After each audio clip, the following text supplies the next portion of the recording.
क्या आपने कभी सोचा है कि इंसान ने इंसान से दूरी क्यों बनाई? बहुत पुरानी बात है, जब पृथ्वी अपने सबसे निर्मल रूप में थी। नदियों का संगीत था, हवा में फूलों की खुशबू और मिट्टी में जीवन का स्पंदन। इस धरती पर सबसे पहले एक पुरुष और एक स्त्री आए, जिनका नाम था मनु और शतरूपा। वे अकेले थे, लेकिन उनके दिल में एक दूसरे के लिए गहरा प्रेम था। उनका अस्तित्व सिर्फ एक दूसरे से जुड़ा था, जहाँ कोई भेद नहीं था, कोई नाम नहीं था, कोई पहचान नहीं थी सिवाय इंसान होने के। वे साथ मिलकर जंगलों में फल फूल ढूंढते, गुफाओं को अपना घर बनाते और रात में तारों को देखते हुए जीवन के रहस्यों पर विचार करते। उनके बच्चे हुए और उन बच्चों के भी बच्चे हुए। ये एक विशाल परिवार था, जहाँ हर कोई एक दूसरे से जुड़ा था। हर चेहरा एक जैसा था, हर हाथ एक जैसा काम करता था और हर दिल में एक ही धड़कन थी, जीवन की धड़कन। उस समय कोई जाति नहीं थी, लोग सिर्फ हम थे।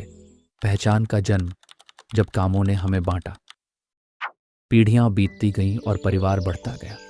अब लोग सिर्फ फल जमा नहीं कर रहे थे, बल्कि उन्होंने खेती करना सीख लिया था। कोई मिट्टी के बर्तन बनाने में माहिर था तो कोई औजार।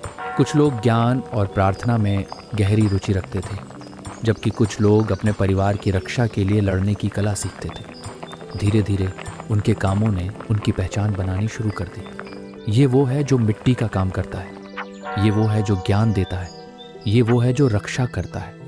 ये पहचान बुराई के लिए नहीं थी, बल्कि सुविधा और कुशलता के लिए थी।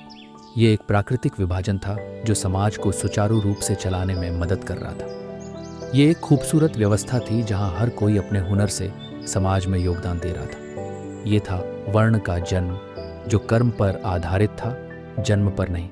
अहंकार का अंधेरा जब पहचान जंजीर बन गई। समय का पहिया घूमता रहा और इस खूबसूरत व्यवस्था पर अहंकार का बादल छा गया। जिन लोगों के पास ज्ञान था, उन्हें लगने लगा कि वे दूसरों से श्रेष्ठ हैं। जिनके पास शक्ति थी, उन्होंने उस शक्ति का उपयोग दूसरों पर राज करने के लिए किया। जो लोग सेवा करते थे, उन्हें नीचा समझा जाने लगा। धीरे धीरे जो पहचान कर्म पर आधारित थी, वो अब जन्म पर आधारित हो गई। अगर किसी व्यक्ति का जन्म एक ज्ञानी के परिवार में हुआ तो वो ज्ञानी बन गया, भले ही उसके पास ज्ञान न हो। अगर किसी का जन्म सेवा करने वाले के परिवार में हुआ तो उसे हमेशा सेवा करने के लिए मजबूर किया गया। ये एक अन्यायपूर्ण और कठोर नियम बन गया। ये वो मोड़ था जहाँ वर्ण व्यवस्था अपनी सुंदरता खोकर जाति के रूप में एक जंजीर बन गई। इंसान के दिल में प्रेम की जगह नफरत ने ले ली। अब एक इंसान दूसरे इंसान से दूर भागने लगा। एक ही परिवार की संतान होने के बावजूद वे एक दूसरे को अजनबी मानने लगे। क्या ये होना चाहिए था? नहीं, शायद ये नहीं होना चाहिए था। ये एक प्राकृतिक विकास नहीं था, बल्कि मानवीय अहंकार और स्वार्थ का नतीजा था।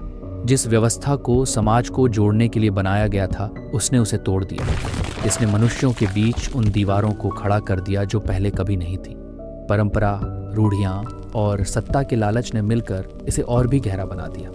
लोगों ने इस व्यवस्था को ईश्वर का आदेश मान लिया, जबकि ये सिर्फ इंसान का बनाया हुआ एक जाल था।